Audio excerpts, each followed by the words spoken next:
joke, and I'm You going can to see a go. return on investment. It is. We invested a little bit in the dad joke earlier, and now it's going to return to add more joy to me.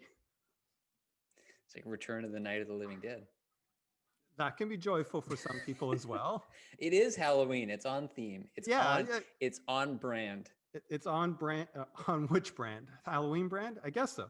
Here, let me adjust this because I want everybody to be able to see my snowball and my Death Star disco ball. I consider that a disco ball. Death Star disco. Anyways, that's a longer story. It's actually not an interesting story. This, though, is interesting. Amusing. We'll go with amusing. All right. So, do you remember this one? Okay. Words have weight. A gram or two. Get it? Grammar. Gram I got or it. two. Yeah, you got that one, right? Do you remember that one? I got it. Okay. Here we go. Okay. Did you also know, Arthur, that dad jokes have weight? Yeah. A groan or two. Or what? A groan or two. Yeah? A groan or two, a gram or two. Like it's even worse. Like it's like the first one is, oh, my stuff's going all over the place now. I'm too excited. The first one was like all, it was clever-ish, right? It was a good pun type thing. The second one was just totally like, nope, doesn't matter. Just going to go right into the bad. I'm just going to keep smiling. Yeah, I feel like you're forcing the laugh right now. I don't think you're actually really amused. I think you feel like you're on a show. You're going to do some laughter because that's what's expected of you. You mean like the canned laughter with like the applause sign that comes up? It's like a real asshole guy, man. Wow. Come on, Arthur. I want your authentic. Yeah, man. Okay. Maybe that's actually I'm actually possibly projecting. I'm actually possibly looking at this and saying, not good. Actually, that's not true. I think that one was a great one. I mean, in fairness, my cheeks are hurting right now from smiling. So that's okay. That's it. Now we got 4 more minutes before we start the show as people gather. And I don't have anything else other than that. That was all that I had. That's the material. All right. We have the material. 3 more minutes to fill here. To think about gram or two, groan or two. Halloween plans? Okay. So I my wife and I chose, for me, stereotypically, possibly the best date in the entire existence for a wedding. The CN Tower? No, not the location, the day. Because Halloween. Halloween? Yeah. So stereotypically, what's the guy forgets the date? Typically. Now you never forget it. Just choose, like, get married on Christmas, get married on Halloween, get married on New Year's Eve, probably. Day is kind of like, I don't really feel like doing anything. So see, get married on Valentine's Day. Do you think you could coordinate to have like kids born Maybe on not like Valentine's Day, the holidays, so you never forget their birthdays? Yeah, sure. Well, science will probably get you there. Actually, that's true. People do that. Did you know that they do that? I'm knowing it right now. Yeah, I mean, it's been a while since I've heard about it, but I remember when we were having our kids and you're reading all about people and their decisions and all that kind of stuff. And one of the things that comes up is people choosing to have a C-section, not natural birth, because we're all reading what's the best for the baby, and because we're new parents, right? You have a natural birth if you can and all type of stuff. And then you're reading the commentary about people choosing to have C-sections for a couple of reasons. One, the doctor choosing when you're going to have a C-section because, they're going on vacation, that type of thing, right? You hear those stories. But the second one is like, I want to have a C-section because, I've got this big thing happening and therefore I want to make sure that it's all timed properly for me. So they're actually choosing the birth date. You could put it on like Easter. You could do all sorts of stuff. Yeah. Spring break. Well, see, if it's going to be for the stereotypical guy thing, you need it to be a date that May the 4th. Oh, yeah, that's it. That's it. then the stereotypical wife will forget that one, and he'll be like, I remember our wedding. And can we, watch a marathon of Star Wars films? Perfect. Okay. Love it. Okay. Let's with that note. All I'm gonna say is I'm excited to get married. Yes. And what date will you choose? If it was just your choice, what date would it be? Are April you going to 1st?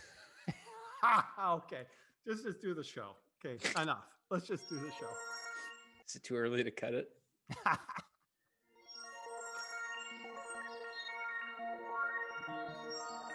You've tuned in to COVID Marketing with Brent Kobayashi and Arthur Tutt, the show to support small business not just to survive, but to thrive. That's right. We are live with COVID Marketing episode number 120. That show that's supporting you to survive and to thrive. Week 8, 11 Eastern Standard Time. If you have questions on marketing or business or whatever, you let us know in the comments. Wherever you find folk or seeing this, I'm Brent Kobayashi, president of Kobayashi Zeitguys, a marketing agency in Toronto, Canada. And Mr. Arthur Tutt is with me, and he is a marketing specialist at the KZ. And if you like all of our wonderful family wellness tips here on this show, make sure you like, subscribe, notify, hit that bell so you never, ever miss one of these shows. All right. Okay. So, what do you have for us today, Arthur? Question time? Question time. Diving deep into some more smorgasbords of questions. All right. Yes. So, Brent, we got a few more follow-up questions for you here, and so let's grill you a little bit. Listen, this is also coming from Sue's class. I had so many questions, and it's like, you know what? She should just say, you know what? I'm not going to teach anything anymore. We're just going to, watch the show. Was that I don't even know August? When was that? It was a long time ago. It's a gift that keeps on giving. Yep. All right. And we're still in our early days because we don't have thousands of questions coming in. But they're good questions and I like answering them. So we're going to do them anyways, because that's the way we do things on this show. So let's start with the hard one. All right. Sure. What should a digital marketing specialist know? Right. Okay. So never mind digital marketing specialists. This is what should every business owner / person that's working with their marketing / person that's dealing with a marketing person should know. So let's broaden the scope here, but we'll talk about the marketing, the digital marketing mindset that I think is really super important for everybody. What should they know? So the first thing is know that you know nothing. Jon Snow, nothing. Okay? Like everything new is old. So now's the time. There's new things come up. It's great. It is already getting old in the digital marketing space. Things move that fast. And if you think you know it, that's great if you need to make a decision. But if it's like, if you because you have to move forward. I think I know this, so therefore I'm going to do this. But you have to literally be keeping your mind open all the time, always thinking what's happening now, because it shifts fast. And the opportunities are fastly moving from one thing to another, whether it's, LinkedIn suddenly becoming a social platform where, your organic reach of your posts is high, to TikTok becoming a thing, to Instagram shooting up to $2 billion in 2 years. And like things are just going super fast. People's attention are going around super fast. And then they start to spread out and then they coalesce and all that type of stuff. So your job as a marketer and doing your own marketing is to know that you know nothing, to know that everything new is old, And I would say work on the framework of your inquiry, not necessarily specific things. So in other words, you take the framework of how you approach marketing in general, and then you layer it on to the things that you actually decide to do. So some of the kinds of things that I think are super important with that are never, ever with yourself, or if you're giving it, especially if you're giving it to a client, do positive reporting. Like, just, you're always wanting to say the good stuff, right? Even with yourself, I got this many likes. Like sometimes, it's like, yeah, my post reached 10 people and that felt good, or it reached 10 people and that felt like, never ever just sit there trying to put a positive layer on top of it, because what you're doing is you're looking for the learning, not necessarily the successes. The successes can be the learning, like, oh, this is working, I like this, or time over time, I'm seeing, oh, this one reached 10 people, this one reached 20 people. And you're thinking, what do I know about that? What am I getting to know about that? What am I learning? But it's just as important when you're doing your reporting and your review to realize what didn't work, or what do I think could be improved. So I think there's too much emphasis on positive reporting, at least in our industry. Yeah, there's a lot of like page views and likes and mystery page views that maybe aren't real page views. Yeah. And there is, and you want the campaign to keep going. Even ourselves as business owners, I see it all the time. Put a layer of success on the stuff that they're doing. And that's not wrong. I want you to keep going, but I don't want you to have a filter in front of your eyes of inquiry, of experimentation, of asking yourself that question: what do I understand is actually happening here? And what am I learning? And what might I do next? And what might I try next? Like, those questions, that framework of your inquiry is way more important than anything that we're doing. The show that we have right now is a framework of inquiry. What do we do? What works? What do we want to change? Sometimes we don't have the time for it. Sometimes we're like, okay, we're just going to go status quo for a little while. Maybe we'll improve in one area. So Morgan's been improving our visuals, our graphics, and all that type of stuff, but we don't necessarily have the outreach for guest experts and other things. We're just sort of, we're running our business, and then we're coming on the show to work through it. And so part of what we're doing here is just recognizing, is just learning how to communicate, articulate, run a show, go back and forth. Like, we've got all of that stuff pretty down. I like what we're doing, but we're just getting the reps and the practice so that we can formulate our thoughts and communicate our thoughts coherently. That was a long way of saying, and succinctly. There's a long way of saying that, saying something that was to be succinct. Anyways, so that's what I think a digital marketing specialist needs to know, is figure out your framework of inquiry, figure out that you don't know anything, realize that you're experimenting, and that it's going to be a continuous learning path. More so, and this is for small business owners especially, more so than it ever was in the past. So if you're an older small business owner and you don't get the feel of this rapid pace of change, it can be pretty intimidating. All you have to do is get into the feel of this rapid pace of change and just accept that's the way it's going to be. It's okay. Maybe even start to enjoy it and just continue with it.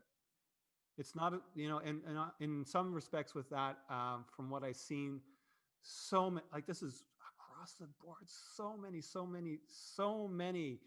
small business owners, even larger business owners, are looking, especially when they're dealing with the digital marketing stuff, are looking for results, and that's a good thing to do, but they're getting tired of the journey because it doesn't look like it's like just this, and they're not actually activated into their process of inquiry and the journey itself. Yeah. Anyways, how about you, Arthur? What do you think a digital marketing specialist or a small business that's endeavoring on digital marketing should know? Maybe currently, right now, what's important now? Well, so I liked how you approached the question, because you answered from a very evergreen point of view. Like, you didn't give any specifics of like, you got to know Facebook. You were looking at it from the point of view, the like more meta analysis to see, look, times are always going to be changing. Things are always going to be moving. I always find there's like an interesting paradox there, which is that on one hand, yes, things are changing really, really, really, really quickly. New technology, people move into video, people move into like Snapchat, TikTok. There's like 10 new apps every single day. Like there's so much going on. But the flip side to that is human nature doesn't really change that much. So I always look at it as more important to understand the fundamentals of how people are and how they react to things in general and what they're looking for, and then you can adapt that. You can kind of like paste that onto, okay, the app du jour is this. Let's take those principles and let's apply that to that app. Now, there might be a few kind of specific technicalities of how that app works that you might need to adjust to, because obviously it's different to produce like a 3-second video versus like a 45-minute long information whole thing, the different content there. But in terms of understanding what it is that actually motivates people, that's going to be consistent through time. I love that. I love that. Yes. So I do think people's behaviors do start to change, but what they respond to, like, so in other words, people weren't doing 6-second video clips until Vine came along, and their consumption of it became more rapid. And what that meant to me and how it's serving whatever it is switched from, I'm going to watch, an 8 o'clock TV show to I'm going to watch at the times that I want to watch. I'm going to TiVo and record it, and to I'm just going to flip on YouTube. I'm going to watch some stuff tonight. All right. Or now in this moment. So I think people's behaviors change, but learning and understanding how does this connect you to people is important. So, okay. So, and people's behaviors are different on different platforms to a certain degree, but not as much as we think it is. So people talk about, on LinkedIn, you don't swear and you don't have fun on LinkedIn and all that type of stuff. And there was another person I was talking with a client the other day, and they're talking about this sort of startup, social media startup, and they're talking about LinkedIn. And they're saying on LinkedIn, their formula right now is for every 3 posts, 2 of them are personal. And that is the personal ones that might garner the most interaction and reaction, and usually tend to be the higher. And it's like, there you go. If you looked on LinkedIn, you'll see a lot of people doing the LinkedIn thing, but really, what are you doing? You're connecting with another person. So understand the behaviors. And maybe because, maybe swearing does work for you on LinkedIn. Apparently, even Gary Vee censored himself on LinkedIn. He does. Yeah. Because he saw the reaction to it. And he said, okay, that doesn't work for me here. But if you wanted to, you could be the opposite of that. And you would still find your crowd there. It just means how, that one for him wasn't working because he was trying to reach the audience. So he was empathetic to the audience. The audience isn't reacting to this on a broad scale. So it was interesting. I would say that the other thing I would recommend is watch out for generalities so much. When you're making assumptions, realize that you are making assumptions. And one of the biggest assumption is Facebook is for consumer. It's where people do personal things. It's for older. It's not business to business. And, yes, it is. You can certainly, there's a lot of success you can find there. And that same thing goes with LinkedIn. LinkedIn's not consumer, it's business to business. And you could say these are generalities, but you've got to explore and realize that as much as people say that, it's an assumption. So when I said there that there's, that the methodology, the formula is for every 3 LinkedIn posts, 2 should be personal, 1 should be thing. Sure.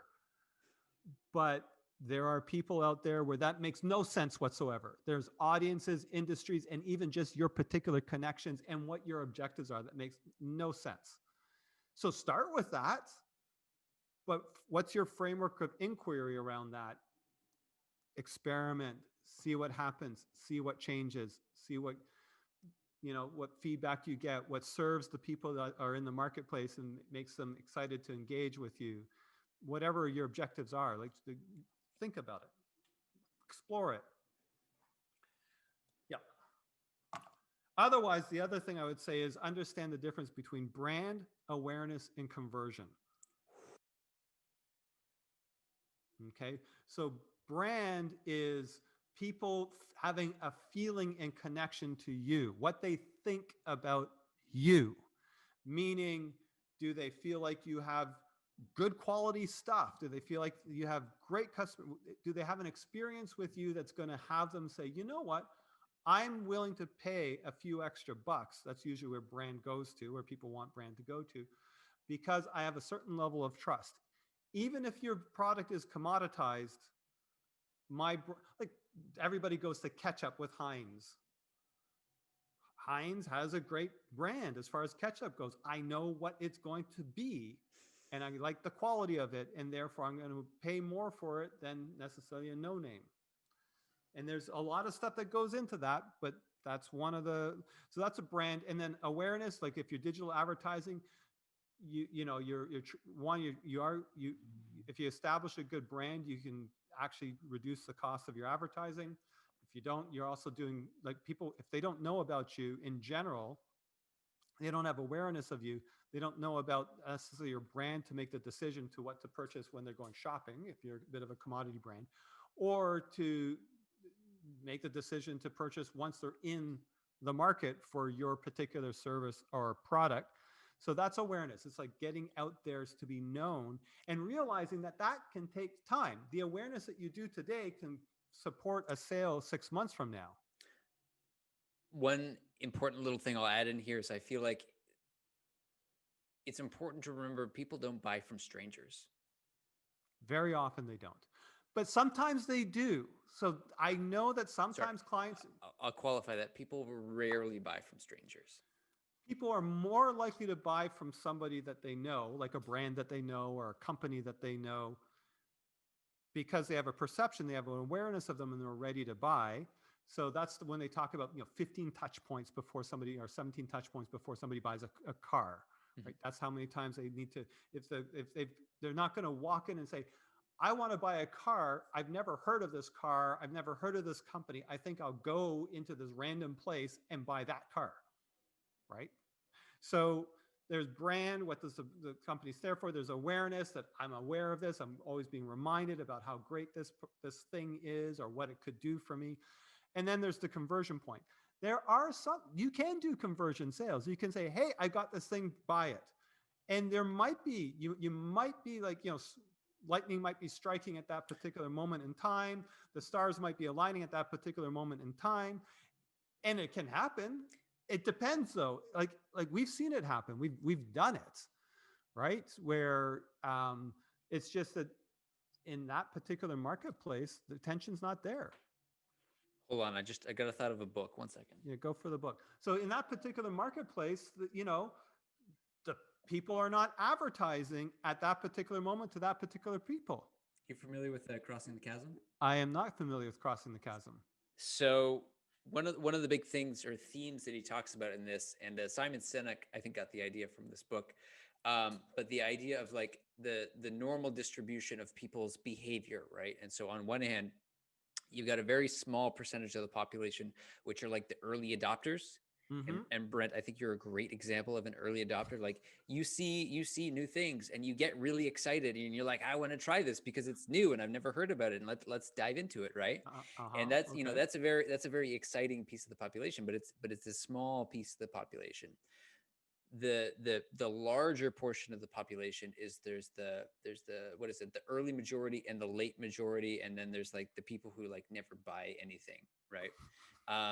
And so just on that, the type of people, the strangers who would be most likely to kind of purchase from you on the spot, even though they've never heard of you before, would more likely be those kind of early adopter type people who just feel a little bit spontaneous and they're like, this sounds kind of cool, I want to check it out. People that are a little bit more conservative, they're going to be like, oh, I got to wait till like 10 of my friends tell me about this brand. Or I've seen it many times, or for some reason it's in my head and I'm ready. Yeah, gotcha. So you know what? You're right. I bet you it. If you were to look at it, purchasing behavior probably follow a similar curve. Um, and and in some cases, right? In some cases, that is actually how the purchasing cycle will go, how the flow will go, because we're doing a little bit of look-see into an office supply company right now to see, can we support them with something. And the truth of the matter is there might be some brand and some awareness, but people might be more inclined in their particular category. And actually I would say brand and awareness would support, but they might be like, I'm just going to now make my purchasing decision now. And my purchasing decision is going to be on stuff like price, some sort of evaluation in the moment of quality. Does it fit what I want? And things like shipping, and the measurement of quality might be stuff like reviews and that type of thing. So your understanding what the purchase cycle is also super important, because if it's a more in the moment, hey, I want to buy, whatever it is, I want to buy a lamp and I want to buy it online, and I want to buy an LED lamp, and I do a search for LED lamp, I may not have heard of any one of those people whatsoever, the companies, the people are selling it. But I might be, but I might purchase because of things like customer service response, like good reviews, a statement of quality, good photographs, all that type of thing in the moment. Guarantees, that type of thing. Yeah. So now, if there was a brand awareness of, oh, Sony makes good quality stuff, then that might shift me in that direction because I recognize that brand. Or if there is awareness in general that, a unique brand name has this thing and it's got something special to it, and I've seen it in my Facebook feed and all that kind of stuff, I might have a general awareness. And when I go to start purchasing, I might be like, yeah, I've seen that one. I think I'll go for that one instead. Right? Everything seems kind of roughly equal. So anyways, that's it. We are literally answering one question per Q&A show. We've got to stop calling them the smorgasbord. It's not a smorgasbord. We've just got to pick that first question and call it, that's what this show is going to be about on this topic. The single Q, single A show. Yeah, yes, the single Qs. The single Q, the single A. I like that. The single Q, the single A show. All right, let's end this one for this wonderful Monday. And I do recommend this book, by the way. Okay. Get it.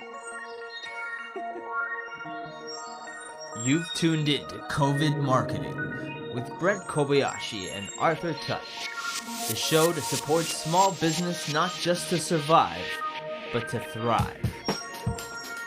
And thank you so much for tuning in for another show on this wonderful October 26th. Now, on Wednesday's show, we'll be having the tools we use part